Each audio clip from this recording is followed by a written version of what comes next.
think we can start now. Yeah. I think I have all my panelists here. I have all my keynote speakers and all my special guests. So before we even start with our panel, I would like to invite Lydia here to do a short hi, because she was a very important person in the creation of the Youth Council, I would say.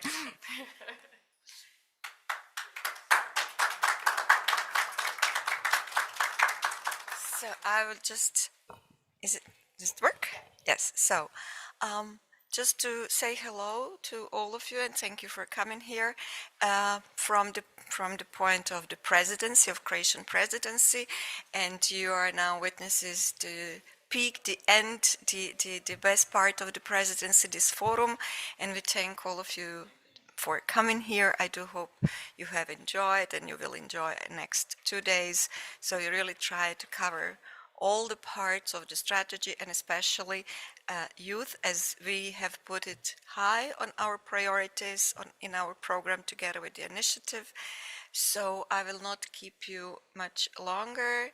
We have here colleagues who were also and even much more involved in creating our youth council, which hopefully in a couple of days will be. We had some, I would not say difficulties, but some searching of the way how to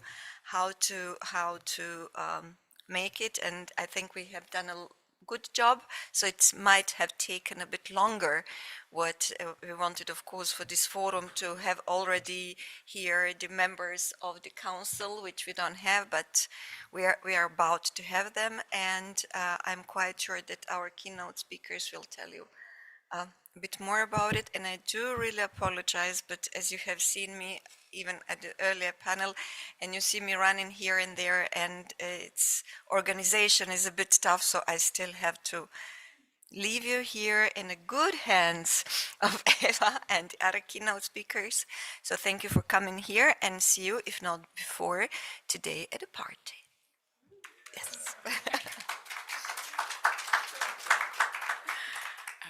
Thank you, Lydia. I wanted to we're running a bit late, but I wanted to do a short presentation on the road of the Youth Council. As you can see, our title of today's session is called Navigating Our Future, Empowering Youth to Shape the Adriatic and Ionian Region Through EUSAIR Youth Council. It's a very long, inflated title, I would say, of a session. But I think with today's panelists, we'll discuss all different aspects on how to really engage the youth into be active citizens in this region. As I said, it was a very long road to create the Youth Council, and even though now we are in the process of, let's say, collecting applications, it didn't go always so smoothly as we maybe presented.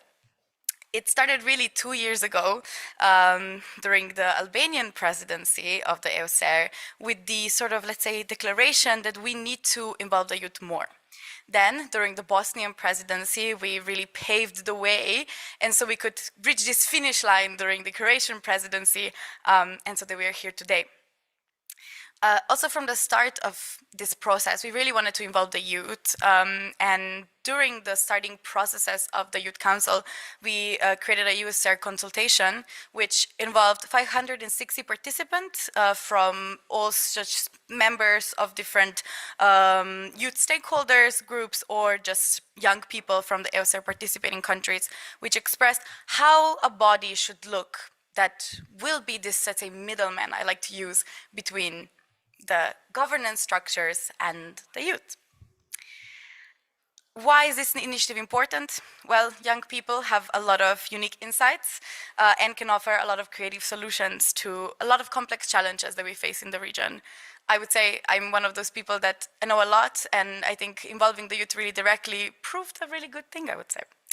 How the AYC will work? Well, we want it to be a consultative body that has 20 members that will give the youth perspectives on all things EUSAIR, will follow the meetings, and disagree with our, let's say, policymakers on when things don't really function in the way of the youth. As our, let's say, topic is quite broad, skills for the future, social innovation and inclusion, the really main point of the discussion is to say how to better prepare young people for the future of the region. We've talked about the future of cohesion, we talk about the future of the Adriatic and Ionian region, we talk about the future of the EU really, especially in this region where we have this enlargement that is knocking at our doors. And I think the perspective of young people is also important because a lot of young people live in this region. But before I introduce you to all of my panelists, I would first like to introduce two of our keynote speakers. First, I will invite Luka Vujnovic from the Croatian presidency side. See, I wanted to have also a young person from the presidency side, as they were a very great help during this process. So a big applause to Luka. Thank you.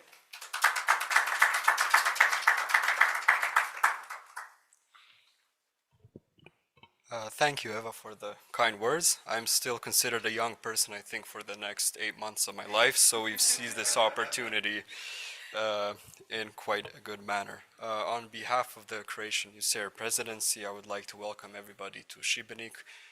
We hope that you will have a good time during the forum, that you will participate in many of the upcoming panels, and that you will go back home feeling a bit more optimistic about our strategy and especially about the youth component. So with no further ado, I would start now with the speech. I can say that Eva said that the Adriatic Ionian region is home to a large number of young people.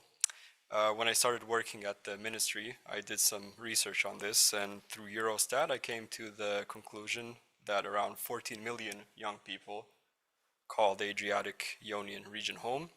This is the youth from all the participating countries of our strategy, along with the participating regions of Italy. So it's quite a large number of young people.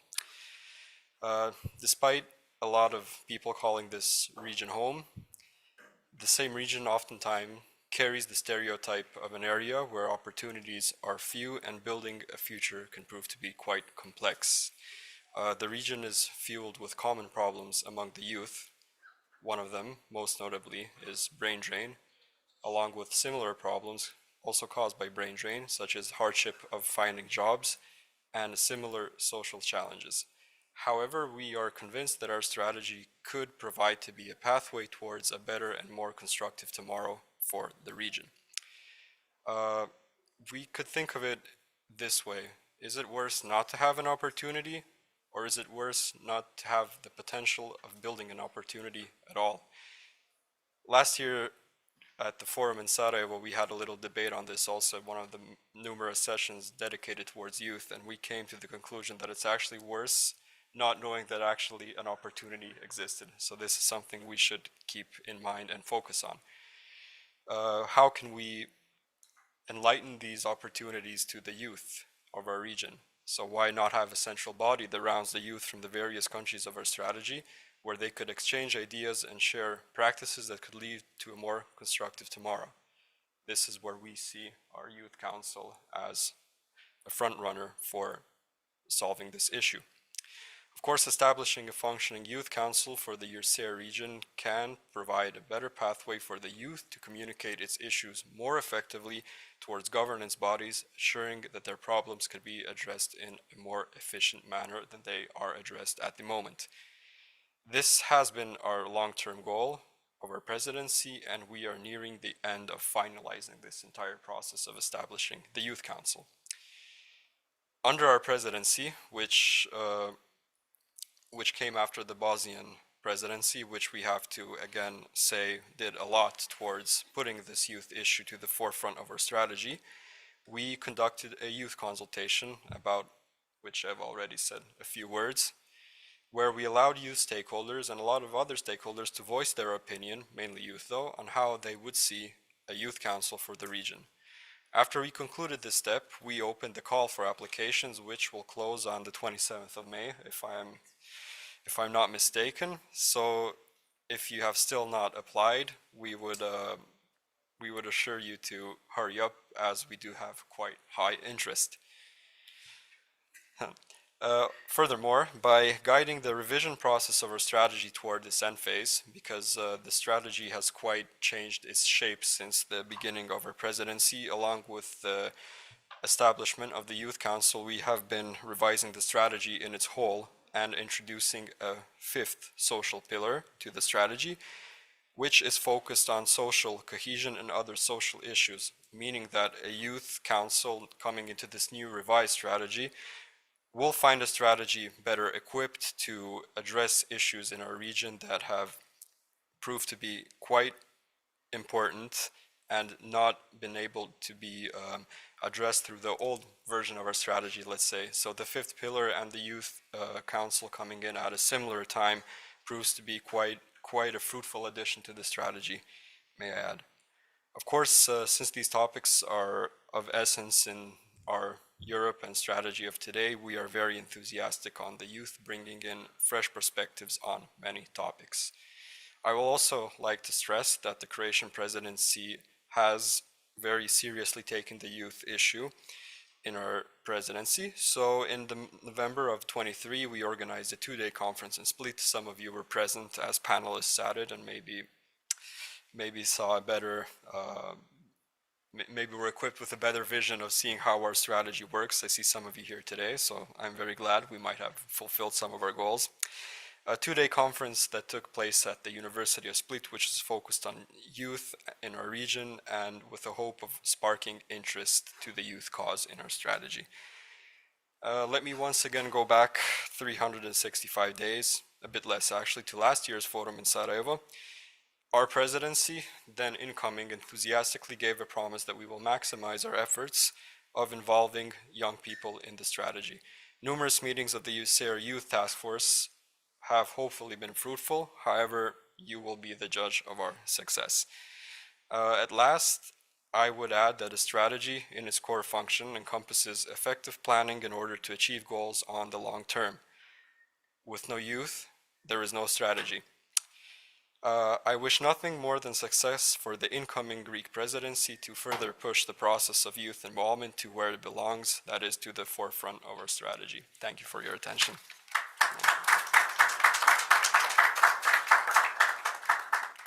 And last but definitely not least, I would like to invite Gabi Hagmuller from the European Commission, which I would say that Gabi was a supporting pillar to receive all of our complaints, let's say, during the process, but she has also, I think, been an important building block for this to happen and that we're here today.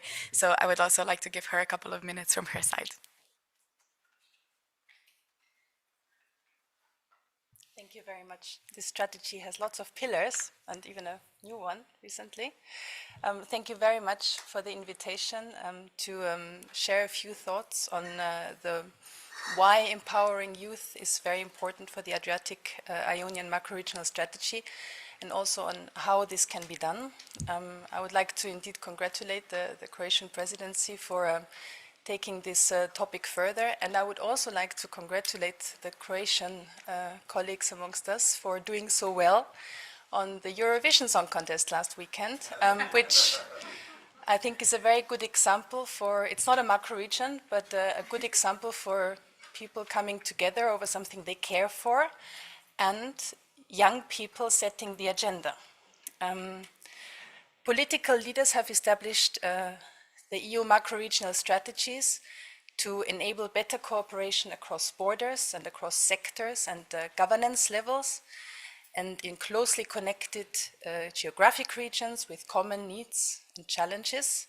And as for all policies, the active participation of civil society, of local communities, of municipalities, universities, of citizens in macro-regional strategies is essential. Why? Because good policy making involves the people who are actually affected by these policies and the decisions. And I think this is especially relevant for the need to involve young people, because we're talking about policy and decision making that shapes their region and their future.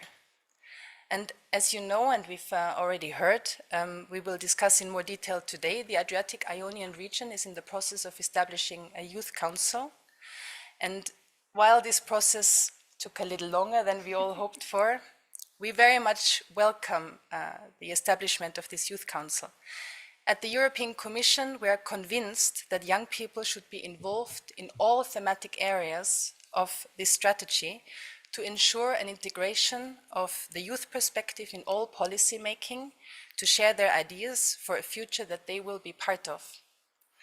This was also one of the recommendations coming out of the Youth Manifesto, which was developed by young people to boost their involvement in the future of European territorial cooperation.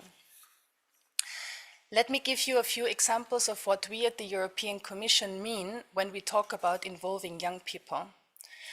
As you know, 2022 was the European Year of Youth, and in January this year, 24, the European Commission adopted a communication which builds on the results and achievements of that Year of Youth.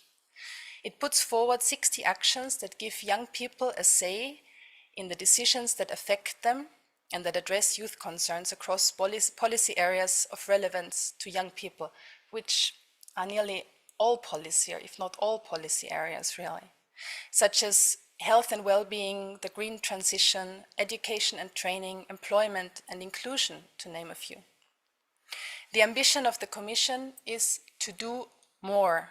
We will build on existing initiatives and well-functioning instruments which are appreciated by young people and develop them further, such as, for example, the EU Youth Dialogue and the European Youth Portal. But we will also launch new actions which were piloted during this Year of Youth. One of the most important novelties we are introducing is the Youth Check.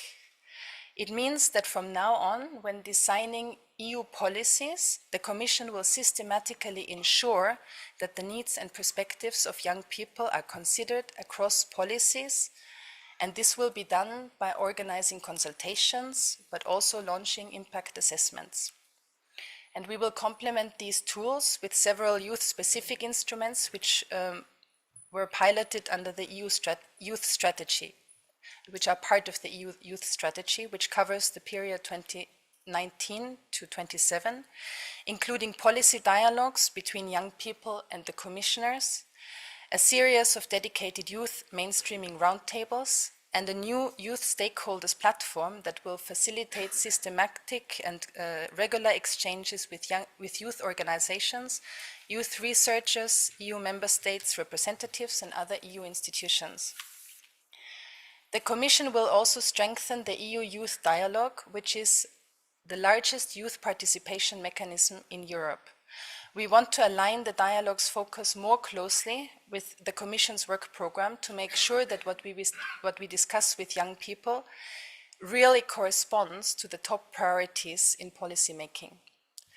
So all these tools are a testament to the very strong commitment of the European Commission to mainstreaming youth across policy fields. And those tools can also serve, of course, as an inspiration for the work of the future Youth Council of the Adriatic Ionian region, just as the work of the youth councils of other macro-regional strategies can provide very useful lessons learned. Also, the EU member states have repeatedly expressed their strong commitment to enhancing youth participation and developing a youth perspective in all relevant policy areas. So the political commitments are there, and I invite the strategy stakeholders from national and regional authorities to open their discussions and open their minds, really, to the wisdom and the ideas of young people and to consider the perspectives and concerns of youth as a strategy stakeholder on their own and in their own right. To our young colleagues, I encourage you to be persistent and forceful in calling on decision makers for the realization of those commitments. To be also proactive in contributing your ideas and concerns, and to be creative and courageous in proposing very concrete steps to involve and include young people in the designing of policies that shape your region and your future. Thank you very much again.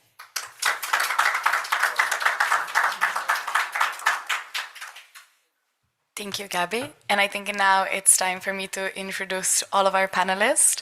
First, I would like to call upon Nicola Pula from Aule de Vlore, Albania. Please join me on stage. He currently works there as a project coordinator, but he oversees a lot of the design, planning, and implementing of various projects, all of them that are funded by the EU, a lot of experience in non-governmental sectors, and he also is one of the participants in the EUSAIR Popri event, so he works a lot in the entrepreneurial spirit. He especially works on a lot of opportunities and challenges, especially related to the transition of young people into the labor market. Next, I would like to call on to Josefina Pitouli from Greece. She has a lot of experience in social policy, especially she's keen on interest in housing policies and a lot to do with human rights. She experienced a lot when she lives in Lisbon, working at the innovative Uma Casa Lisbon Housing First project by Cresser, where she served as a case manager focusing on harm reduction for homeless individuals. But she has also been active in Berlin, contributing to a safer party environment, and now volunteers in Athens, focusing on awareness and harm reduction. Next, I would like to call upon Vladimir Perzic from Montenegro. He currently still is finishing his studies at the political science faculty in Podgorica, but he's also the general secretary at the youth network of Montenegro.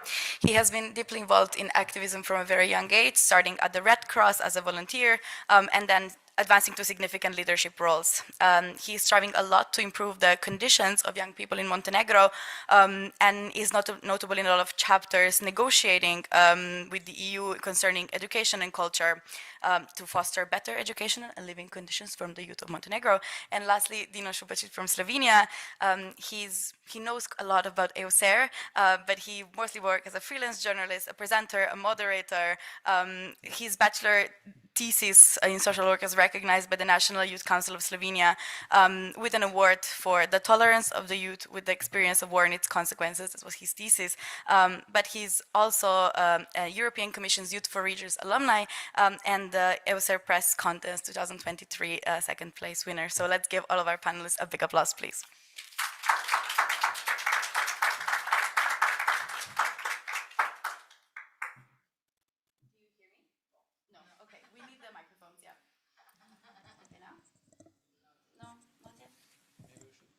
Do we need to click something? No? No? Now? Oh, now you hear me. Perfect. Okay, I'll start with you, Nicola, on my right. You have a lot of experience in project coordination and understanding of a lot of EU-funded projects and initiatives. How can fostering skills in emerging technologies contribute to more equitable job opportunities for young people across the Adriatic and Ionian region? Because we talked a lot about brain drain. We mentioned a lot of difficulties with our speakers. Tell me a little bit about your perspective as you work in this project. Okay, thank you for your question. Some years ago, when we started Popri, I was thinking that we should do something more for young people, like we should put young people in the focus. So I'm very happy today that we are in the focus, and young people is given so much importance to young people. Because I think the problem is becoming quite big, so it's very important to act now. First of all, I would like to thank the European Union. As you mentioned before, we are working with different programs and projects from the European Union. And at the beginning, when I was younger, it was like, yeah, I didn't know a lot for the European Union, what was doing for our country and what was actually, how was impacting our life. When I started working, I became very thankful for the opportunities and for the things that is doing for my country that I'm coming from. But it's very important also for the set of values that the European Union is sharing, bringing young people more together, which I think is the most important thing. Coming back to your question, to how can we foster, how can we develop skills for young people in the digital area, I think it's important, but not so much important for the practical thing. I personally studied public policy, and it was very important for me to understand how can we develop better policies for young people. So, and then I was asking a lot of questions to understand how can we support better. And when we were designing some programs, we were having this part of capacity building, we were having this part of training, but we were seeing that a lot of people were not participating to these capacity buildings and to increase their knowledge. And then I started to think that young people don't want really to participate in such events. But I don't think it was none of what I was thinking before. We should be very practical. We should understand what young people want. So for example, if young people are very having other problems, like for example, to start their life and to find better houses and to have better jobs that are paying better, I think that young people won't have a lot of interest in developing their soft skills because their needs are in a very short term, they are not in long term. So I think that we need to have this as a complementary like measure. It's very important to equip young people with the necessary knowledge so they can support new jobs that are evolving like very, very fast. We didn't expect to have artificial intelligence so fast. Nobody was thinking about this, but still we have it. So I think that we have to go like step by step. We need to evaluate. We need to find the right target group. We need to have the right not advertising, but the right approach to young people. How we go and say to them that you need to have the digital skills, but at the same time understanding that they have this very important need of finding a stable job or finding like good houses, or I don't know, that they can afford. So I see it more as a complementary. I think it's very important, but we need to adapt it to these main problems. Maybe just to add on to this, do you think that maybe sort of this mentoring and career guidance that you do maybe with Popri when you have all of your participants, do you think this adds an added value? Do you think this could be some way, if put into a bigger perspective, maybe one of the answers for this crisis that we're facing, let's say? Well, obviously, it's very important, the career guidance, now that especially the labor market has been very fragmented and young people are going individually to this labor market without having the necessary support. I believe that it's very important to have these skills sooner, like not when like young people are finishing their education, university, for example. I think we need to support young people from the beginning of their adulthood, because like skills that we need to have in the jobs are very connected with transition of young people to adulthood, and it's starting very fast. And we need to go there, and we need to equip young people very, very fast with skills that they might use later in their life. Okay. I will now ask you, Vladimir, a question that's a bit connected. So he is coming from a more of this entrepreneurial background. I would say you're coming from a lot of an activist background. You work a lot in these things. How do you think, and what do you believe could make people more involved in this aspect as well? So be more involved in this policy-making aspect that we talked about a lot. How would you address these current and future challenges as well, the future, which is the main theme, I would say, in this region, as somebody who has worked for a long time, I would say, in this area? Thank you. I hope that you can hear me. Hello from my side. I'm really happy that I'm here today, as I was also in Split on the conference. So it was really nice to speak about the main issues that you'd have within the micro and of course macro region. I'll start my answer on your question with how important it is to network between each other, especially when we talk about the macro region. And I will tell you a short story. My birthday was yesterday. So I didn't say that because I want to have a happy birthday song, but I'm telling you that because for the last 23 years for my birthday, I'm staying in my hometown with my family and friends and celebrating my birthday. This is the first time that I came to be on a conference. I travel a lot. I'm attending a lot of conferences, so that is the importance of network, and the importance, of course, of creating the EUSAIR Youth Council that we'll have, I hope, soon. So I'll explain the situation firstly in Montenegro, and then I'll come and explain how the things are going within the micro region when we talk about the Western Balkan, and then within the Adriatic and Ionian region. When we talk about the Montenegro and then policy making and generally policy making processes, I think that from the perspective of the Youth Council, that we are involved in the policy making process, especially when we talk about the main laws and the main strategies.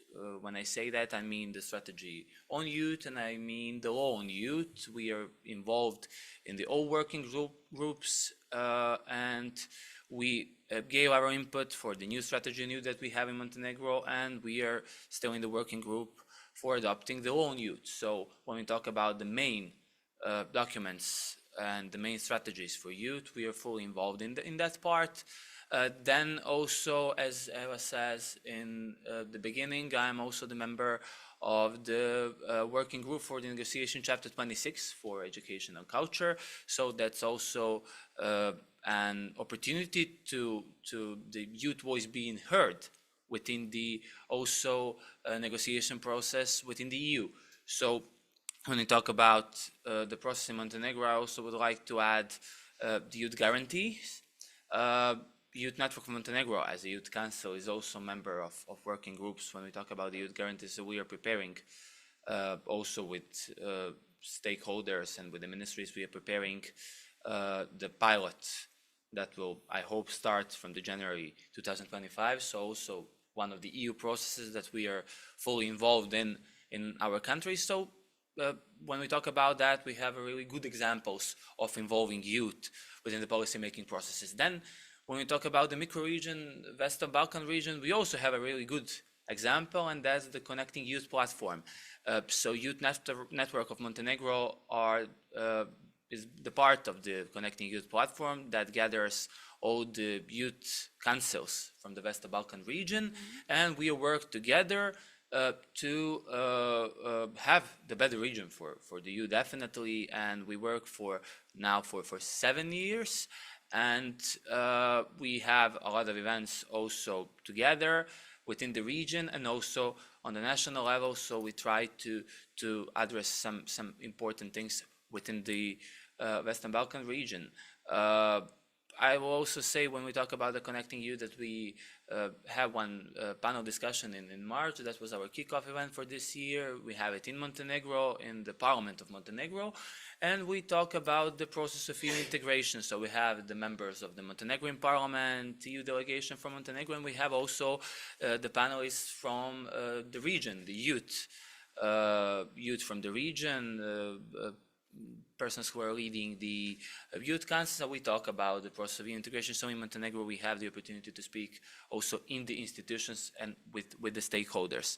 And now I'm coming to the main question, and how we can address the challenges within the Adriatic and Ionian region. I think that it's very important to work and to have the priority also on a macro level, not just on a micro level, because all the problems and the main issues that have people in the micro region are probably the same in the macro region. And also we have the one added value that we'll have also from the Youth Council, and it is that we can share the good practices, and we can heard a lot from the EU countries, from EU member countries, and we can also try to implement that in also our national level. So I think that is vital to have the Youth Council, and we will have it, and so I think that it's really the time to be together and to work together for the better macro region. Okay, going back of this, getting experience, Josefina, you worked in many EU countries, and I think you brought a lot of experience back home, working in harm reduction, housing policies, two very, very difficult topics. A lot of this is done through socioeconomic factors that really impact the youth, but also just in general the region. How do you think this also impacts the opportunities which are available to the youth in the region, and what actions do you think in general we should take to, let's say, address these disparities? Perfect. I don't know if you can hear me. Perfect. So I'm coming from Greece, and I grew up in a very small city in the Ionian region. So me, myself, growing up, I experienced how is it not having as many opportunities as people, young people in my age that lived in the capital, for example. And although Adriatic and Ionian region has a very strategic position, because it's between the Mediterranean Sea and the Central and European parts of Europe, it does not give to the youth the opportunities that it promises. So obstacle in this plays the socioeconomic factors, as you mentioned, which is the access to the education, skills development, access to healthcare, housing, very important. Also, we observe that we have unequal conditions between rural and urban divides in the country. The socioeconomic factors, unfortunately, determines the access that young people have to education. So youth from lower socioeconomic status don't have limited access to better education systems and opportunities, which can also be a problem for their future achievement and prospects. Greece, unfortunately, ranks second in youth unemployment in European Union, which means that the available jobs often feature poor working conditions and job insecurity, particularly in the Adriatic and Ionian region, which is most reliant on the tourism industry. So people in my age, in regions like this, they have to choose between low-paying jobs, unstable jobs, or seasonal jobs. This is also a result why many people from these countries immigrate, and we have also the phenomenon of brain drain. The participation of the youth in the civil and political life is also very limited because of the social conservatism and the stigma that exists in these areas against queer, migrant, and disabled youth, both in local and institutional levels. Many marginalized youth, they feel disempowered, while those that they're coming from a more privileged background, they have more opportunities in the decision-making processes. So the socioeconomic status, of course, affects the level of the social mobility that is available to the youth. Another very important point is the health disparities that they are stemming from the socioeconomic inequalities. The lack can impact the access to the healthcare services, including mental health support for young people, preventative care, substance abuse treatment, and harm reduction approaches in general, which is available. One very important socioeconomic factor is the housing. After the economic crisis, we had the crisis that the pandemic of COVID-19 brought, and now we are experiencing a housing crisis. Young people are not able to find a stable housing, or they can't afford decent housing conditions. It's very difficult for them to leave their parental house and be independent. And they're many times exposed in the risk of social exclusion. So what we could do is that addressing all these socioeconomic disparities for sure needs it's an approach that involves government action, community partnerships, and grassroots initiatives. We need to invest in education, of course, employment, housing, and healthcare resources for young people. I'm sorry. We should work with the fact that we should leave no one behind, which means that we involve all the vulnerable people, regardless from their background, and give the right to fulfill their potential in the community. Very important is also that the educational system should prepare the people and load them with general and meaningful education. The goal is that we need to have a reskilling and upskilling of the already existing knowledge. And of course, combine the supply and the offer of the job market. In this way, young people will have more opportunities and more engagement, but the main goal is that they need to learn how to learn again. So, yeah. Okay, perfect.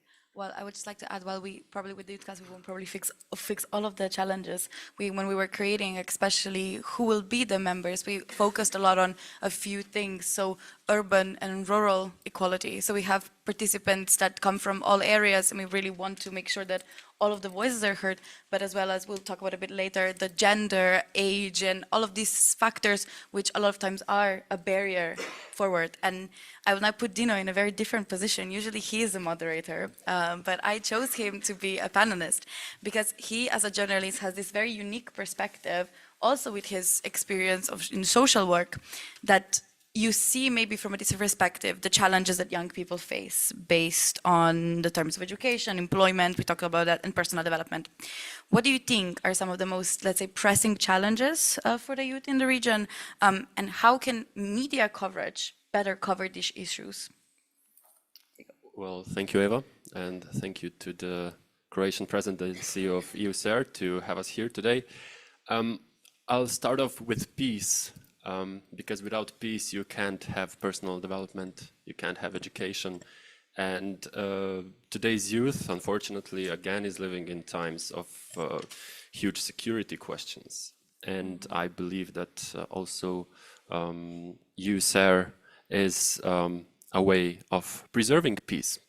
And when we have it, we can have very different people sitting together like us here today, We can network, we can get to know each other much closer. And I'll just quickly go back to my thesis that was recognized by the Slovenian National Youth Council. The biggest challenge of youth in Palestine, Israel, Ukraine, Russia, and Bosnia and Herzegovina, where my interviewees were from, one of the biggest challenges was isolation. And I can connect this to one of the pillars of EUSAIR, connecting the region. So we do need connections, infrastructural ones and also personal ones. And I believe that strategies like this can work and think in advance of preserving peace in a region which has a very unique history as well when it comes to this question. Otherwise, one of the biggest challenges in this region as well is the time when young people leave their parental home. So the average age in the EU is around 26 years of age. In Croatia, for example, the number is 33. Greece is quite high as well. Our countries aren't doing the best as well, Slovenia neither. And then we can compare this to the Nordic countries where people, young people leave their homes at the age of 21, 22. They are able to. And this brings me to the question of independence, the freedom of speech. So are you really voting by yourself? If you spend a lot of time at home, you can be very much influenced by your family as well. There's lots of pressure at home for some young people. Not every family is very happy. And I think we should think about that because the real estate situation is quite bad, and I think independence is one of the most important topics when it comes to youth, so that we can actually think with our heads. Otherwise, when it comes to employment, lots of precarious work going on, insecurities. Also, the time of getting your first child is quite high in all of the EU. We are not sure, do we want to bring a new person into this world, which is quite scary sometimes. We are not financially able to sometimes as well. So I believe these are some of the main questions actually that influence our lives a lot. And I think that we need young people which are ready to collaborate together, sit at the same table and think about this stuff and share this with the actual decision makers. And I'm very happy to hear that EUSAIR is starting with a youth council. I've met many people from different youth councils, from EUSALP, for example, and I believe that also, one of the advantages here is that we have EU member states and countries that are not a part of the EU. So the topic of enlargement is crucial here. And culture of young people connecting, although we have a quite diverse population here, which is a treasure actually. I don't like being in a space or a place where there's too many similar people, then something's wrong, and we need to change conferences as well. So if I would see only Thais on a conference, I'd be scared as well.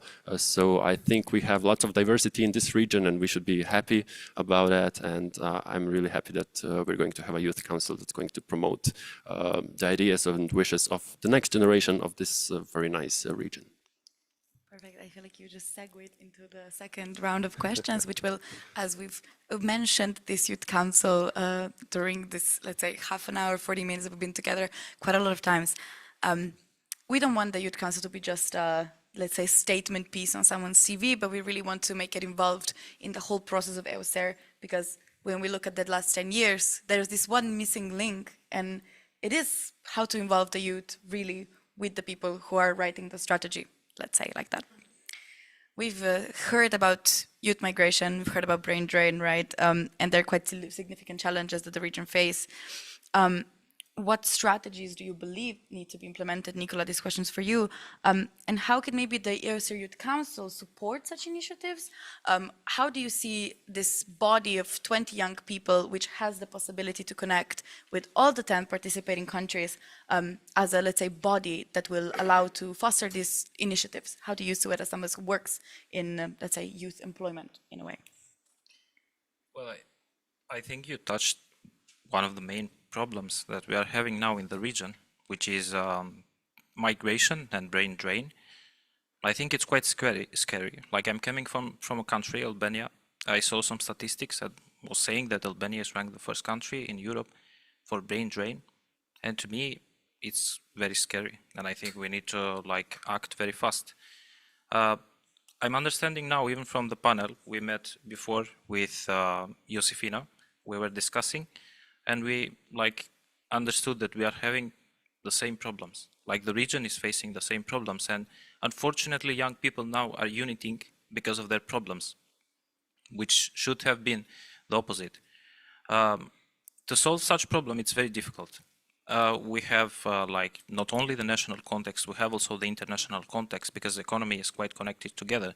And as my colleagues expressed before, the house is rising, the economic crisis is something global. Unfortunately, it's not a very local one.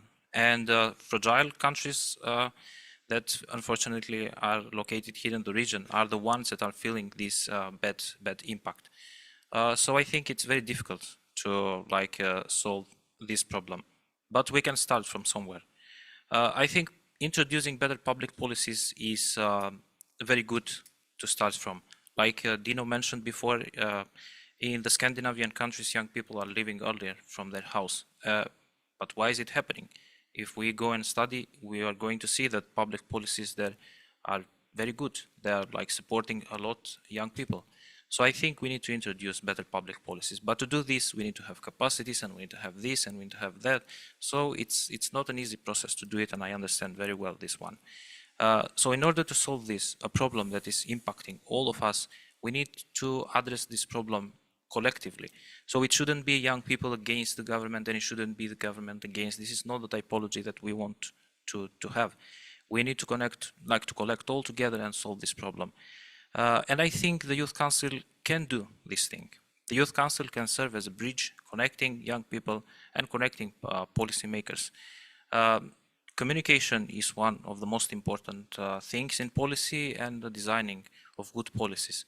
So the Youth Council can delegate the problems that young people have, and from the other side, the Youth Council has to hear the other side, like what are the difficulties of designing such policies. So we need to be all together in this like situation, and so I think that the Youth Council can exactly serve for this purpose. Okay, perfect. And now I'll go back to you, Vladimir. You have the experience of this, you said before, of really being involved in the policymaking, but how do you think that a region-wide council, the EUSAIR Youth Council, could be better, or how could it make the youth voice better heard in creating strategies for the next, let's say, 10 years of the EUSAIR, and how it can really be integrated on a, let's say, regional level from a perspective of youth council, because you have experience with that? From my perspective, as I said before, there's a big importance of creating a council, and also I can emphasize that being said that I will apply definitely to be the member of the Youth Council, and I hope that I will be. So that's the answer on the question, how it's like important from the side of the youth, national youth councils, how it's important to be the part of our EUSAIR Youth Council.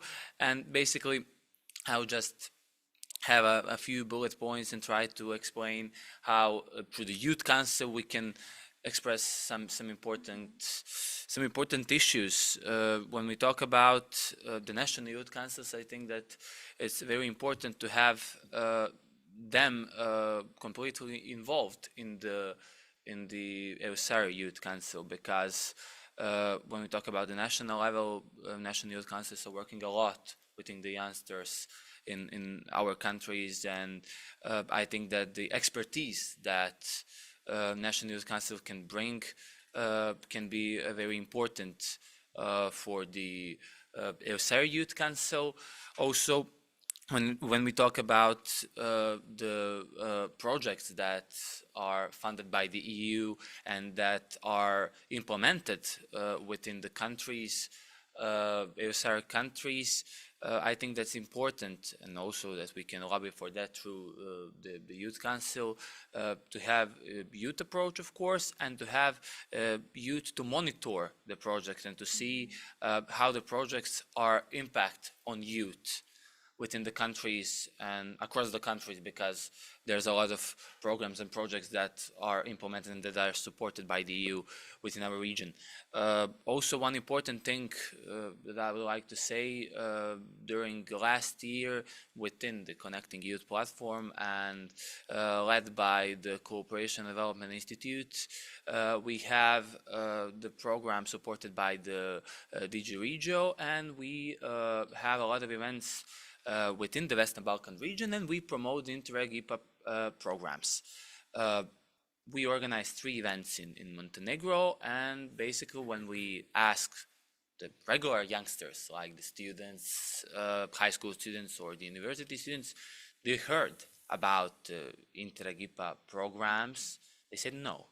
So I think that it's really important to better promote all the programs that EU is giving to us, first of all, and of course, as I said before, to shape all the programs according to the needs of youth. I think that we need to work on that, and definitely we can work on that through the Youth Council.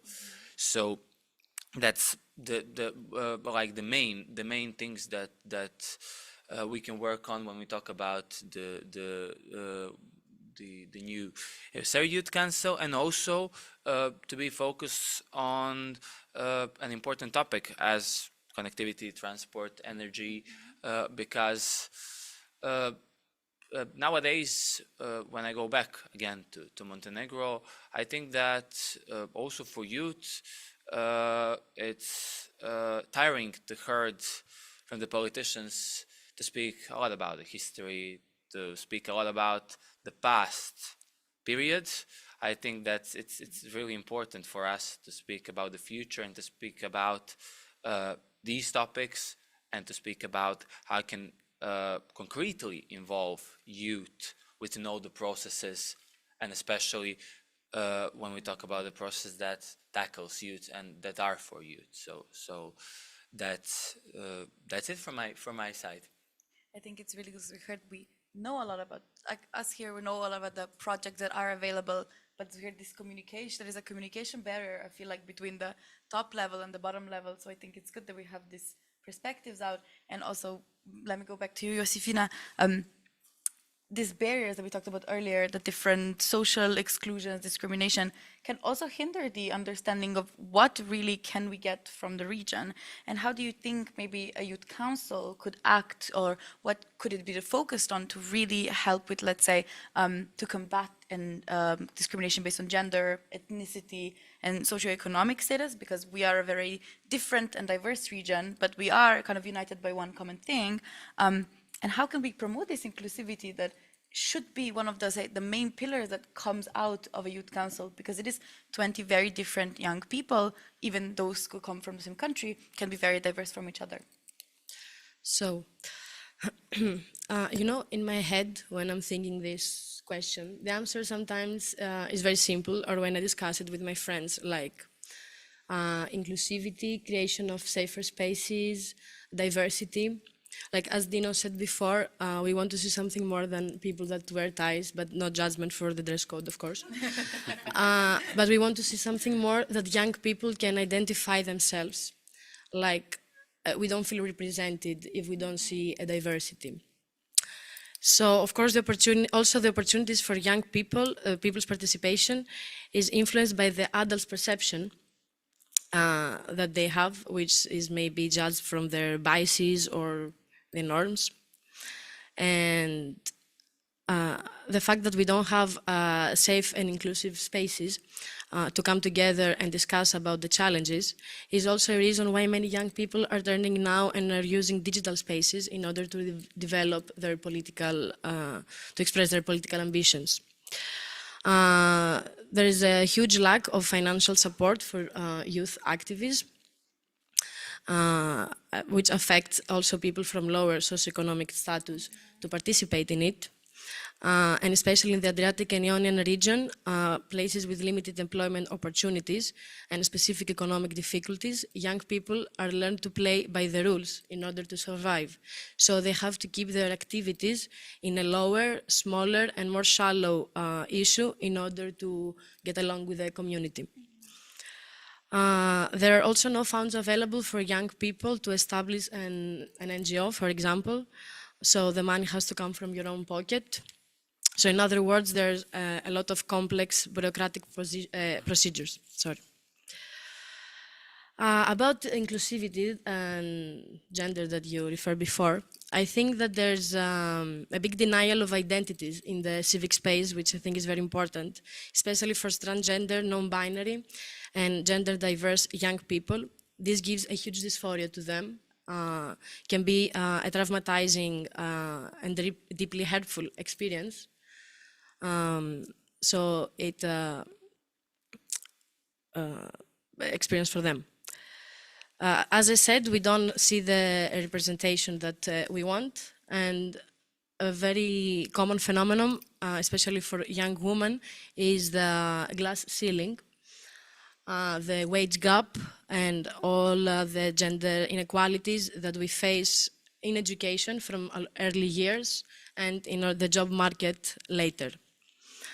However, I think that the youth can bring a fresh outlook in this, with the establishment of open and safe inclusive spaces where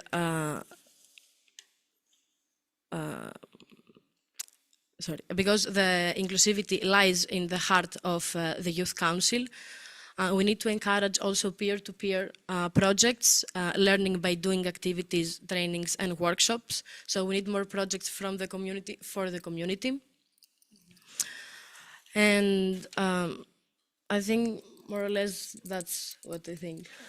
Yeah, I think this is also one of the things that we want to encourage after obviously the establishment, is to really have this connection of this youth council with not only bigger groups in different participating countries, but also with the youth. I mean, they are bringing the experience from bottom up, and I think this is a very important thing to also address all of these issues that you mentioned.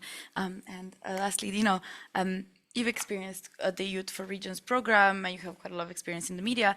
And when you look at it from a bit of an outside perspective, how do you maybe assess the impact of different European initiatives which are aimed at youth engagement, especially when it comes to governance structures?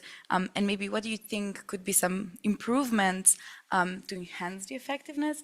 And how do you see the EUSAIR Youth Council, I like to call it the middleman, to facilitate this dialogue between not only the governance structures in EUSAIR, but also, let's say, maybe on a national level?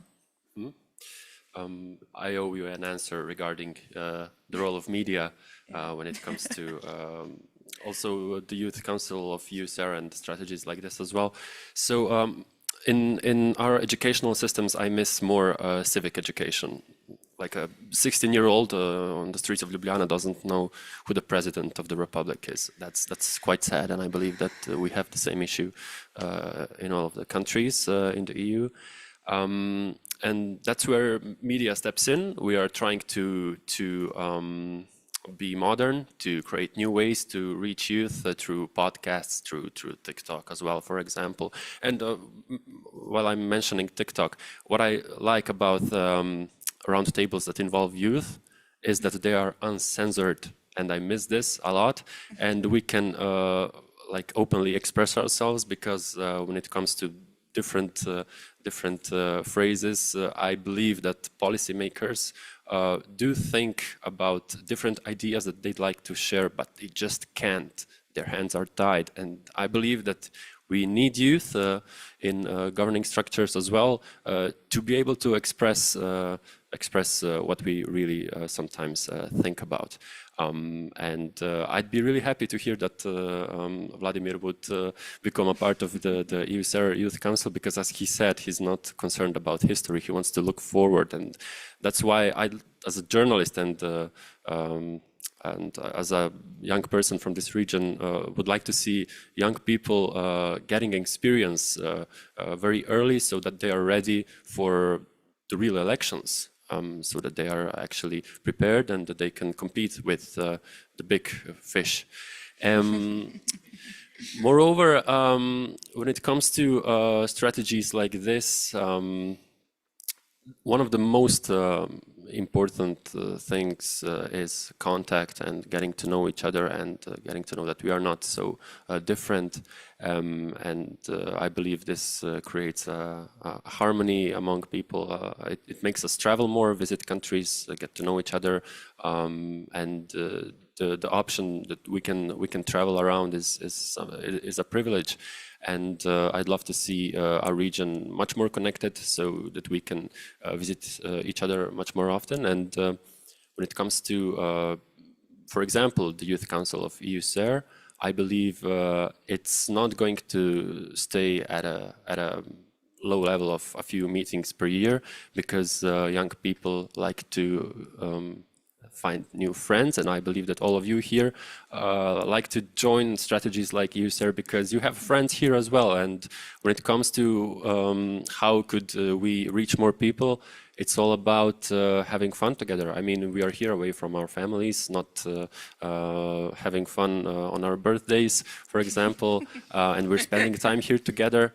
And I believe that it's important to spend quality time together and promote this, because for young people, if we want them to remember the EUSAIR Youth Council, which might seem strange for a 16-year-old young person to remember, we need to bring it closer to him. He needs an experience, like maybe something involving his muscle memory, maybe a football match. Like we watched a football match, I think it was a year ago, or so, with a friend of mine who doesn't follow politics at all, but he saw the EU Green Deal ad during the match, and he asked me, what's the Green Deal all about? And it was a collaboration with UEFA. So that's how we should reach young people, through stuff that they are really interested in. And also, like, we're sitting here now, but later on there's a party, I heard, and it's all about the party as well. I mean, last year I was covering as a journalist for RTV Slovenia the Popri competition. So many young people with so many great ideas from all of the countries of the region. And I saw like 5 guys from a rural city near Novo Mesto in Slovenia, and they were presenting their homemade sausages at the competition. They were drinking a beer and they were having fun, and they're gonna remember EUSAIR and they're gonna tell their friends about EUSAIR. Go, like, make a nice story, create something new, find an idea, and you'll get to spend 3 days in, I don't know, Sarajevo, Zagreb, Šibenik, for example. You'll meet lots of young people, and I believe it's all about community as well. And I think that when you do stuff which are noble, like connecting the region, growing in a blue way, creating tourism more sustainable, as some of the pillars of EUSAIR are, and if you're having fun alongside doing that, everything's fine. Thank you. I think if I maybe conclude with one final item from this side before we go to maybe to a discussion, is that this community, I've heard like say, will be the guiding force, will be the, let's say, the driving road to the future. And like one person cannot do it on its own. And I think it's very important that we have a lot of active young people, because they can, through even outside of this space, through even things that maybe we don't think are connected, can really bring attention to maybe important things and can, let's say, engage anybody. But let's say, let's speak for the youth in this panel.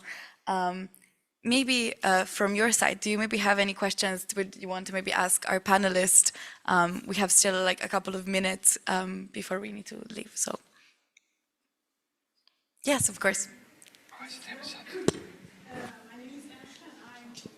I think a mic is also coming, so we hear you better, yeah.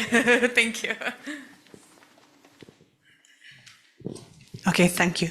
So my name is Emes, and I come from Hungary, actually, which is not in your macro region, but in a very closed one, from the Danube macro region. And I represent here European House, which is a pro-European organization working on macro-regional issues.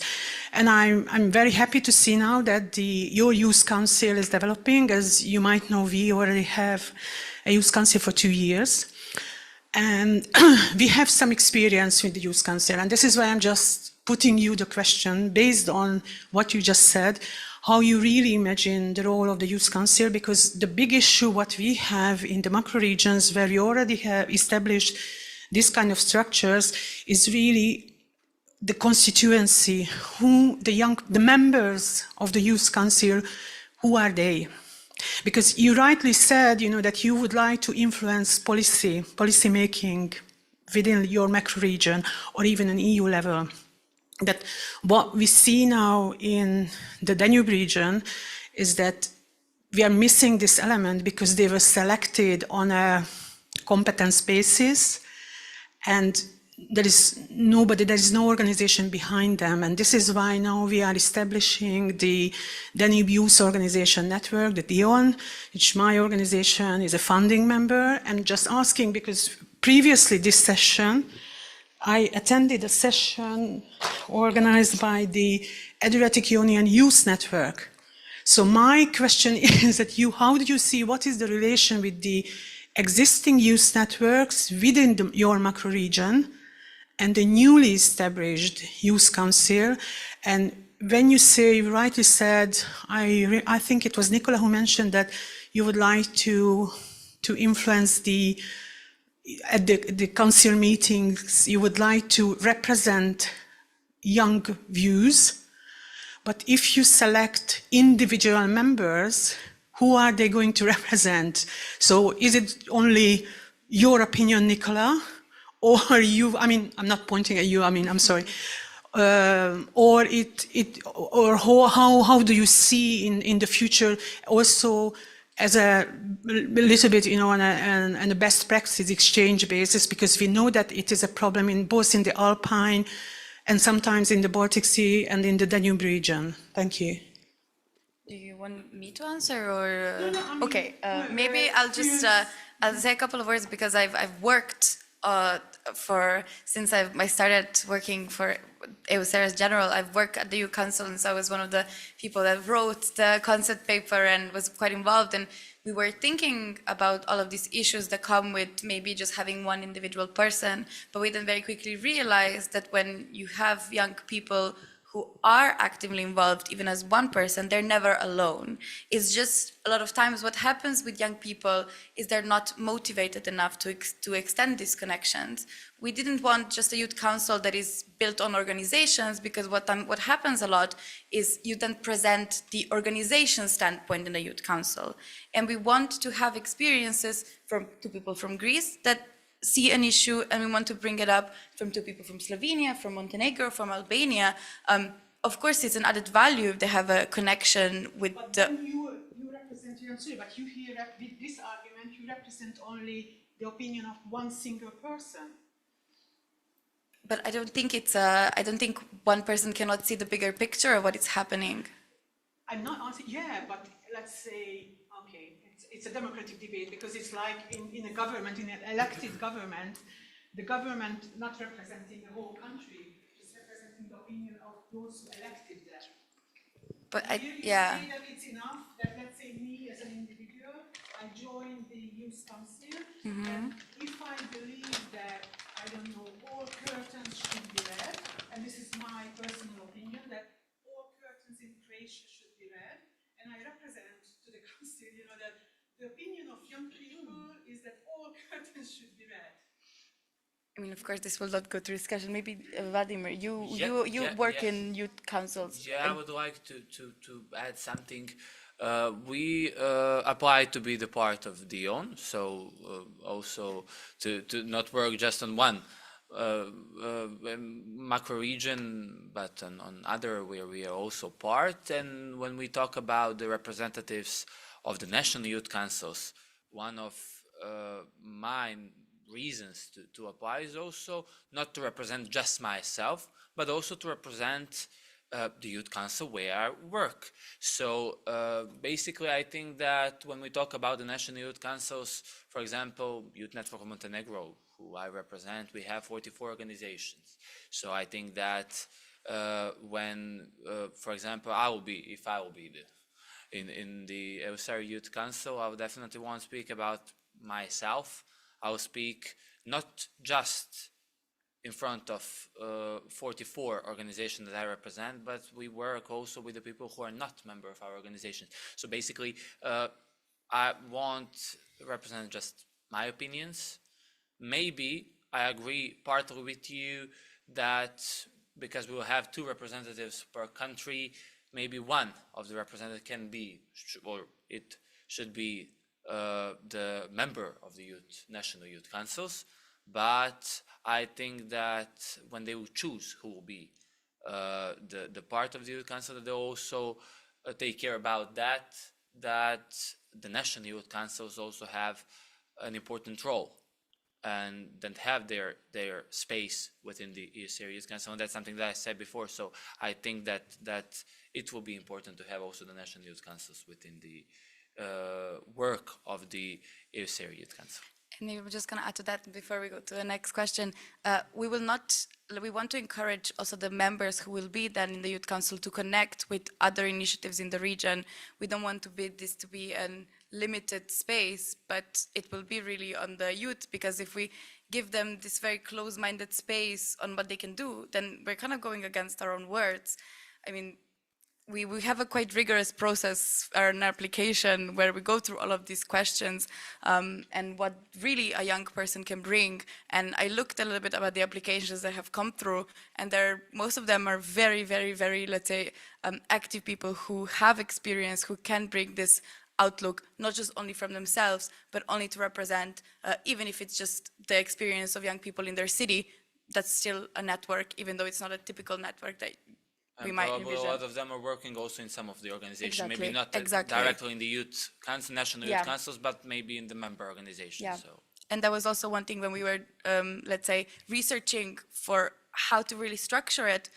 A lot of people, especially who replied in our consultations, were members of some organization, if that's a youth council, if it's an NGO. So they bring this experience with them. It's very, not oftentimes that it's just one person that is just representing themselves. At least what we've seen from the Adriatic Ionian region. I cannot speak for the Danube or the Alps. Yeah, in the back we have, yeah. Because I'm part of this Adriatic Ionian Youth Network. I was one of the speakers before, so I think maybe it's nice even to make contacts, because that's the purpose. And in my opinion, the two things should complement each other in terms that, for example, we as Adriatic Ionian Youth Network, what we had in mind was, yes, we want to represent organization, we do represent organization, we are all come from youth organizations, but also something we could build together. It's, for instance, to support you, for example, support young people in creating workshops, in giving the tools, because we are also young people, but we represent organizations, so it can be shaped together in a way, hand in hand. But actually, this is just my personal opinion. I think maybe next time would be very good to have even a shared panel on this, like having a shared panel on youth in the Adriatic Ionian region, and we can represent youth organizations, young people together, working together for the same purpose. And I agree also, like we should work together, because I mean, in the end, it's about cooperation. We are all young, we all believe in the same values, I'm sure. So let's get in touch as well. I will just bring the microphone here to Gabi, but I will just comment on that yes, this is one of the things we had in mind. We want a symbiotic relationship with every possible outlook for young people, because that's what we're talking about. We have to connect, we have to build a community, because the region can be very divided. And I think as young people, none of us wants to see a divided region in the next 10, 15, 20 years, especially with all the things that are happening, that are knocking on our door. Let's mention enlargement, a region that is divided and doesn't have a community. It will be very difficult to live together. So yeah, Gabi. Yeah, thank you very much. Just to compliment on this, I think, Emisha, this is a very relevant question, and there were indeed, as Eva said, a lot of discussions about this also amongst the members of the representatives of the participating countries in the strategy. Because there is really the question, on one hand, of course, you want to have enthusiastic, motivated people who are proactive, who want to bring their views in. But indeed, also, I completely agree with you, you need to have a constituency behind to a certain extent for two reasons. First, because we don't want necessarily individual opinions, but we want people to be connected with the community they represent and to, you know, have their feet on the ground and understand what actually the issues are, but also to feed back. And I think there was a big consensus that part of why we need so desperately a youth council is what you've also mentioned, because let's face it, the strategy has a PR problem. I mean, who are the young people in the streets of, I don't know, Šibenik or Ljubljana or Thessaloniki who actually have heard about the Adriatic Ionian strategy? So we need to also rely on people like you and your networks and your communication channels to help us become more visible in the region. So I think this is where indeed a certain link to an organization is important. So, but actually you will see, or you have seen, since I'm sure all of you have already studied this call for applications very thoroughly, there is also an opportunity for applicants to indicate their link with their constituency or community, or however you want to call it. And I think that this will be a key question also in the selection of representative people who have a good link to their communities that they represent and can feed back to. So I do think that this is really a key question. And I completely agree with what you've mentioned. I think we're all so eagerly looking forward to the council being established. I hope that the next year round we will have the actual members of the council sitting out there, and you, of course, and actually sharing their experience and their thoughts. And I think it's also extremely important to have them connected to the other councils of the other macro-regional strategies, because that's also where a lot of peer learning and comparing notes can be done. Thank you. So may I add Yeah, something? of course. Like, I don't know if I have the microphone. Okay. Yeah. I think it's an excellent question because it's from their experience before, and it's also somehow my personal opinion. When I was looking young people that were participating in this kind of councils, I wasn't feeling fully represented, because obviously they didn't match my immediate needs with what I was looking before, like conferences and all of these things. And I was thinking that we don't need this thing, we need other things. So I was feeling distant with this. And I think we should have like notes for experience.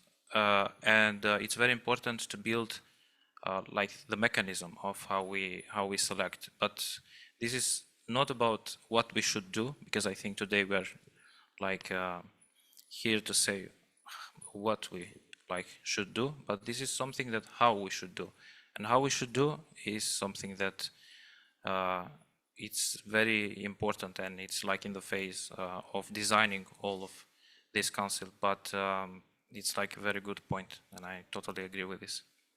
Maybe as we're, I think, running a bit out of time, I'll just do a finishing just to answer maybe fully. When we were discussing and creating an application, we added a question regarding the possibility of a network, but we didn't want this to be an excluding factor, because a lot of times good ideas can come from people which are not, let's say, the best connected because of the social economic reasons, urban, rural reasons.